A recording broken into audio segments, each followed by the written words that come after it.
Hey guys, what's up? It's Retro Mikey78 here, and today I want you guys to tune in to watch the Tanktacular Chris Pico, the old ass retro gamer. Hashtag Tanktacular.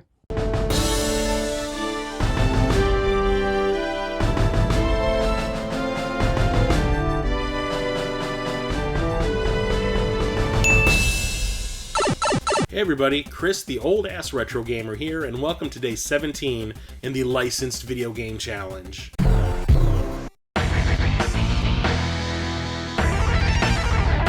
This is a topic that a lot of people would probably laugh at because licensed games are considered to be absolute trash. So then how can one be underrated if they all suck? In my opinion, licensed games don't all suck. A lot of them have their own charm. I am willing to give them the chance, the benefit of the doubt. Sometimes I'm disappointed, sometimes I'm pleasantly surprised, but let's be completely honest here. A lot of times, licensed games are just shovelware crap. A company has bought the license to a really popular name, a movie, a television show, a comic book, and thrown a game together really quickly in order to make a quick buck. There are a lot of games that I consider to be completely underrated. People just don't give it the time of day because of the license. And this is one of the most underrated games I have ever come across because every time I bring it up, nobody's ever heard of it. And what makes it hurt my heart is the fact that it's a license that I absolutely adore. Star Trek Conquest. This is also available on the Wii.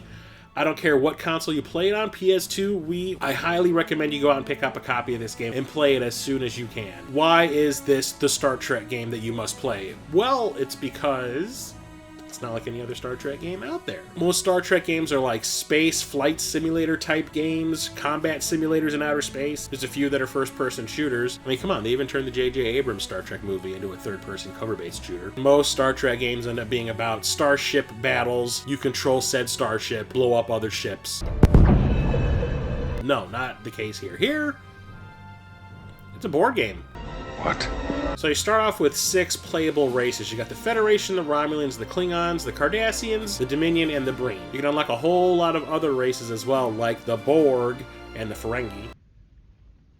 Depending on how many opponents you have, you'll all start on different sections of the board. Each star system connects to each other, and you have to occupy as many systems as you possibly can, more than your opponents. You do this by creating resource management sites. On each system, you can either mine or you can do some research, and each one will get you different things. You can build better ships, you can build more ships, you can build defense stations, star bases, and then you have to create a fleet of ships and start taking over the other systems. And then when you decide to take over a system that has already been occupied by one of your opponents, you fight over it. Fire everything! But here's the cool thing about it. You can control the fight. You can control the individual ships, and like an outer space combat sim, and it takes frickin' forever. Or you can do what I do, which is let the computer do it for you. To hell with our orders. Basically, is like the computer is rolling dice to see if a ship is hit, how much damage it takes, that sort of thing. It's over in a snap. And that is why I say that this is a very casual game. You can make it as in-depth as you want by doing the whole combat sim stuff yourself,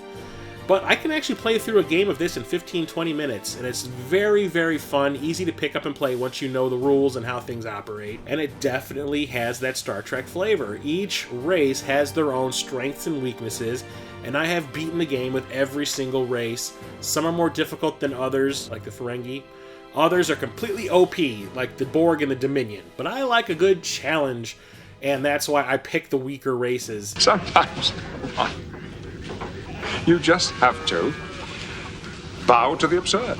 I don't care. I've played through this game more times than I can count. This is one of those games I'm constantly coming back to. When I'm in the mood to play something and I'm really having a hard time picking something to play, I'll usually pop this in and play it for a good 30 minutes, an hour maybe, play a couple of games. It's like a palate cleanser for me. And I consider this underrated because, like I said at the beginning of the video, no one knows what the hell this game is. I'm always trying to convince people that they need to play it as well. And when they ask me, what is it about? Is it another like spaceship combat game? No, it's like playing Risk in outer space. And it is very entertaining. So yeah, I consider it very underrated. It's like a diamond in the rough. And it's also one of the best Star Trek games I think I've ever played because it is so different. That goes a long way with me.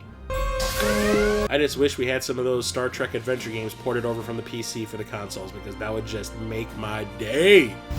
And there you go, day 17 is done. What would you consider to be a very underrated licensed game? One that people don't talk about, I guess the whole diamond in the rough, hidden gem type of situation applies here. I hate that term, hidden gem. That's why I go by diamond in the rough. There are licensed games out there that have just completely slipped under the radar. No one's heard of them. And I know some of you out there have played those types of games. I want to say at least 4 years ago, nobody knew that there was a Thor game available on the Nintendo DS, and that it was developed by WayForward, no less.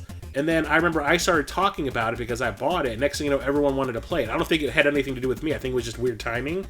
But like all of a sudden everyone's like, yeah, there's a Thor game on the DS and it's amazing. How did we not know about this? I'm like, I knew. I found it at a local media store and picked it up because it was $6 and found out it was pretty fantastic because WayForward can do no wrong. I know there's a lot of people out there that have played licensed games that fall under that umbrella.